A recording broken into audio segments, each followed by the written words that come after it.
আসসালামু আলাইকুম। Blog video YouTube চ্যানেলে জানাই আপনাদের সকলকে স্বাগতম।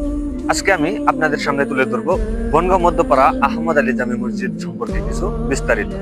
তো চলুন ভিডিওটি দেখতে থাকুন, সকলেই উপভোগ করুন। ভিডিও মূল উদ্দেশ্য শুরু করা থাকে। এই মসজিদে কাজ চলমান। আপনারা দেখতে পাচ্ছেন মসজিদের সামনে রয়েছে 3টি প্রবেশ পথ। মসজিদের ভিতরে রয়েছে অনেক জায়গা নামাজ পড়ার জন্য।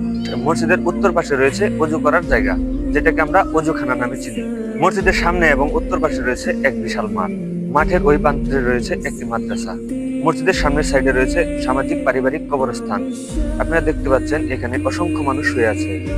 আপনারা দয়া করে 5 ওয়াক্ত নামাজ পড়বেন এবং আপনাদের মনে রাখতে হবে এটাই হলো আপনাদের শেষ ঠিকানা। ভিডিওটি যদি ভালো লেগে থাকে লাইক কমেন্ট শেয়ার এবং চ্যানেলটি সাবস্ক্রাইব করুন। ফেসবুক থেকে দেখলে ভিডিওটি লাইক কমেন্ট শেয়ার করে দিন এবং ভিডিওটি কোথা থেকে দেখছেন প্লিজ কমেন্টে বলে যাবেন। আপনারা সকলে মিলে আমাদের এই মসজিদের জন্য দোয়া করবেন, মসজিদের কাজ যেন অতি তাড়াতাড়ি শেষ হয়। আপনি কোন মসজিদে নামাজ পড়েন, আপনার গ্রামের নামটি প্লিজ বলে যাবেন। ধন্যবাদ।